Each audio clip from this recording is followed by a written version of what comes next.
What up, everybody? What's going on? Thanksgiving week. Ready to get out of here. A little early edition because I'm going out of town tomorrow for Thanksgiving. I'm sure a lot of you guys are. Be heading to West Texas. Yeah, fun stuff.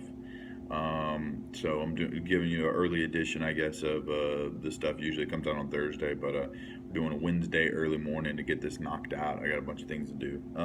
Nonetheless, week 11. Week 11 is gone. We've got 2 weeks left in the regular season, and things are starting to pan out a little bit, but there's still a pretty big fight for those last few playoff spots, and there could be some jockeying for position in the next couple weeks.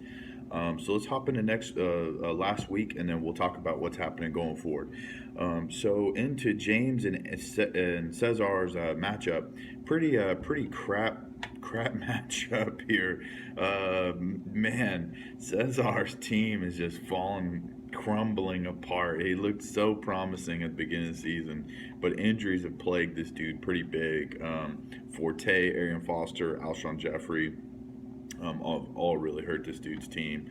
All been injured for a while. So Philip Rivers throwing up 5 points against Kansas City, lowest of the season for him. Starks for 4, Blount 5. I mean, he had one person go for over five, two people, Jordan Cameron and Golden Tate for 8 and 7. He puts up 41 points and ain't getting it done at all ever against anybody. But so James kind of got a freebie. It looks like he's probably going to make playoffs and got a freebie with that win. He only scored 71. Brady for 13. Buffalo did a really good job on Brady on Monday night and really held him down. Charles Sims for 12, Demaryius Thomas for 11, and Delaney Walker for 11. So he finished with 71. James moves to 7-4 and is probably carved his way into the playoff, or he has carved his way into the playoffs. So congrats, James, for making playoffs in your first year. Cesar, you're out of the game, brother. That was your chance right there, and your team kind of didn't come through for you. So you can play spoiler the next 2 weeks, but better luck next year, homie. Next up was Vic versus Jordan. I know Jordan won this bad for the number one spot. Vic has almost been non-existent in the chat room, but all the dude is win, win, win, no matter what. He's been on a fucking streak, 7 wins in a row. So he plays Jordan, or he played Jordan and got the win again. Aaron Rodgers for 18. He always has players just come through for him big time. Like each week he has a player go the fuck off. Aaron Rodgers for 18. Doug Martin for 25 points. I don't know if y'all saw this shit, but that dude ran all over Philly, who's supposed to have a good front seven. Well, they do have a good front seven, but they were giving up ass to Doug Martin. He had a few really big runs. One was like 80-something yards, got tackled on the 1 yard line. I mean, he should have really finished that shit. But nonetheless, Danny Amendola for 12, Ted Ginn Jr. for 10, et cetera, et cetera. So, yeah. Oh wow, and Vic gets some players back for next week. Brandon Cooks, Martavius Bryant. So Vic's looking good to make a good playoff run. He's got Cam Newton on the bench too, sitting there killing it. Jordan had some okay days from some guys, but some other guys held him down. Tannehill for 14, Gurley for 10, Bryant for 10, Eifert for 14, Patriots for 10. Mari Cooper for a goose egg and Rob Gronk for 3. That really hurt. So yeah, he only put up 71 and it didn't come through for him this week. So he's still in playoffs, 8-3. Vic's 9-2. I think Vic is in first place now. These guys are vying for those couple of bye weeks that are still up for grabs. Vic's looking like he's the closest one, though. He's in first place right now. So good luck, guys, for that bye week. Stevie versus Tao. Golly, Stevie, your team blew shit this week. Tao's team did too. He had 2 players. Parson Carver for 26, who started off with 2 picks in the very first quarter, looked like shit, and then came back and threw for 4 touchdowns. He had 3 touchdowns in the third quarter alone. So you go into halftime, you're like, damn, Carson Palmer ain't doing shit. Bengals holding him down. The dude throws for 3 fucking touchdowns in 1 quarter. That's crazy. I don't know if that's a record or not, but that's got to be tying a record or something. So 26 there. Panthers D for 19. Rest of his team crapped it up. I mean, that was literally That was literally more than half his points. Those two guys, and he got the win with 85 points. That's crazy, man. What a lucky son of a bitch. I needed Tao to lose that match. Stevie, man, nothing came through. The whole Bortles project not working out for you. 9 points. Mike Evans did 12. Tavon Austin for -1. Richard Rodgers for a goose egg. I mean, damn, dude. Yeah, 58. Not looking good. You really need Antonio Brown back. But your team is just, it's got some holes in it, man. It's got some holes in it. So hopefully you get some winning ways. Both of these guys are still vying for that last one or two spot, though. So it's still up for grabs. Anybody's game there. So good luck, guys. Both at 5 and 6. Black Tommy versus Sergio. Sergio's had the worst luck in this league, I feel like. Man, your team fucking just sucked it up again. Danny Woodhead for a goose egg?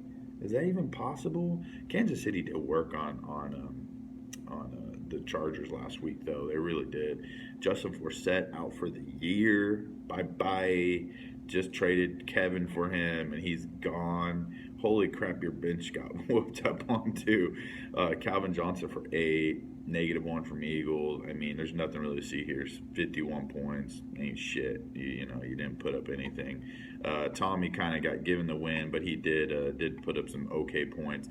15 from Fitzpatrick. Brandon Marshall for 10. DeAndre fucking Hopkins, bro, doing Revis the fuck up, man. Like, DeAndre Hopkins, and it's not because I'm a Texans fan, but can we be real here? Quarterback play has been an issue with Houston for the last 3 years.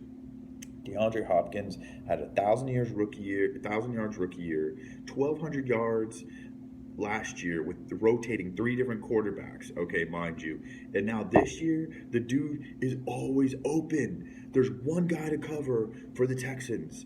You know what I'm saying? It's DeAndre Hopkins, and he's always open. He's honestly, the talent-wise alone, I don't think anybody can dispute this. If you do, I really don't think you can. Top 3 receiver talent-wise, he has to be.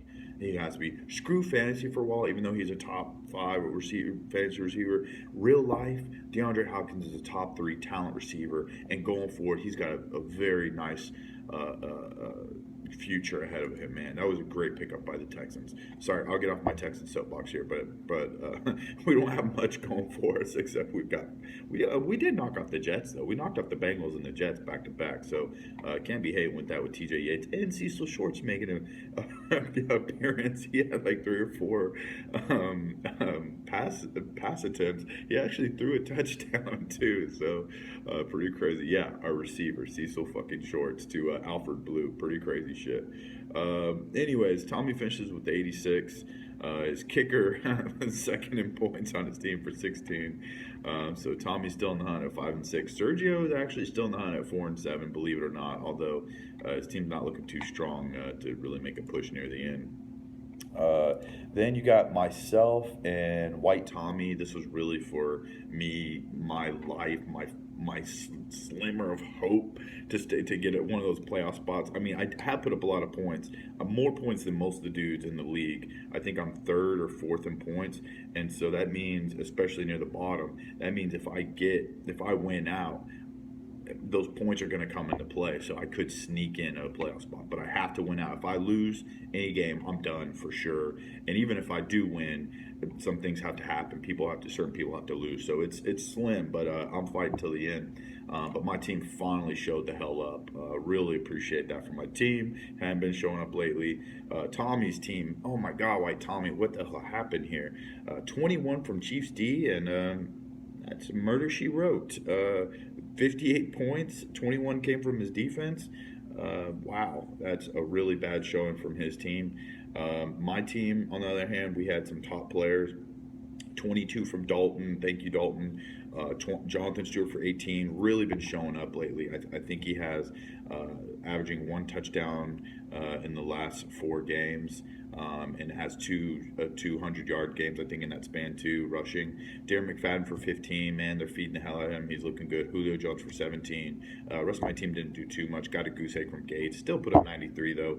Number 1 most points in the league. A pretty low-scoring week across the board in fantasy leagues total, but especially in ours as well. So got the dub. Still alive. Feeling good. Now the game of the week. arch nemesis Kevin and Isaac, great friends from childhood. Isaac used to pick on Kevin, so maybe this was like payback time for Kevin. I hear he picked on him. That's what the rumors are on the streets. Um, Nonetheless, pretty crap fest, but it was very close. Went to the final drive of the week on Monday night, so it was pretty interesting. Matt Ryan for 17 for Kevin, AP for 9, Ronnie Hillman for 11, Allen Robinson for 12. For Isaac, he had Romo for 13. Devontae Freeman got knocked out with a concussion in the first quarter. LaShawn McCoy for 18. Gio for 14. And Greg Zerline for a nice -1. Should have just not played a kicker. So it gets down to Monday night, and Isaac has LaShawn McCoy in. He's down by it was a lot. It was like I don't know a lot, but it was like 15 or 16 points. No, it was 18 points is what it was actually. And the thing is Isaac's bench was beating Kevin slightly. So if they tied, but Kevin had Carlos Williams on the bench. So if Carlos Williams would have done work and they tied, Kevin would have won. So it gets down to the near the end, right? And Isaac needs like 4 rushing yards or 3 receiving yards from LaShawn McCoy to tie the game, and he's got him beat on bench unless Carlos Williams breaks off like Kevin needed like 3 points from Carlos Williams unless he broke off like a 30-yard run. Isaac was the tie was going to win for Isaac. Man, Patriots had a chance to run the clock out. They were, they ran the ball I think 3 times or maybe 2 in an incompletion and punted it, which was crazy. You figured they could have ended the game right there. So they punt off, 2 minute warning. Bills get the ball, and man, Kevin was just waiting. Kevin thought he had the game sewed up when the Patriots got the ball. He texted me, and then they punted it, and man, Kevin was just waiting for that dump off to LaShawn McCoy, and sure enough, boom, little dump off. Needed 3 yards. I think he got 4 yards, and Isaac ended up tying the game with 1 yard to spare. And 69-69 was the final. Carlos Williams didn't do anything. I mean, they stopped running the ball, so unless Carlos went there and got a dump off, didn't work. So Isaac eked out the win, man. 69-69. Really close game, really good game, dogfight there, but Isaac got it. Looks like Isaac's in the playoffs with 7-4. Kevin's still fighting at 5-6. Kevin's got a promising team, but man, he needs to get at least another win or two to ensure that playoff spot. So man, there's a lot of fighting for the playoffs. So next, or looking at the standings. We got Vic at 9-2 leading the way, Jordan at 8-3, Isaac and James at 7-4. I would say probably those 4 are locked up. There's 2 playoff spots that are up for grabs right now. Kevin's at the top of the 5-6s, followed by Tal, Stevie, and Juicy J. Then Corey, myself, is at the top of the 4s and 7s with Corey, Tommy, White Tommy, and Sergio. Cesar, you're out. Sorry, homie. But man, it's nobody got eliminated till just this week. So a very close dogfight. Everybody's in this to win it. So good luck. I hope you guys keep fighting out there. We got 2 more weeks. After next week, we're really going to see who still has a chance to make playoffs. A lot of people are going to drop off after that. So good luck on this week. Looking forward. Go real quick. Cesar and Corey.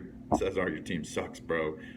Sorry, ain't happening. Ain't beating my fucking team. I know I don't have that many wins, but my team is really starting to click. I've got a pretty solid team. I know you guys don't want to see me in playoffs. I'm that black horse that's going to come and kill it if I do make playoffs. So we'll see what happens. But I'm knocking you off, Cesar. Staying alive. Stevie versus Jordan. I need Jordan to win. I think Jordan wins. Stevie's team's been falling off. So go out and get that win, Jordan. Get your bye week. Kevin versus Sergio. I cannot give this to Sergio, dude. I'm sorry. Your team's just not looking good. So I got to give it to Kevin. Juicy J versus James. That's going to be a really close one. I'm leaning towards James, though, and the projections have James slightly winning, but that could go either way. Vic versus Isaac. Vic's on a roll. I think Vic picks this up. Isaac's team's looking a little weaker as of lately. And then White Tommy versus Tal. Battle of not so hot teams. Tal did score the second most points last week, so I'll give it to Tal, but it could go either way. Nonetheless, I'm out of time, guys. Y'all have a great Thanksgiving. Safe travels. I will see you guys next week, and good luck.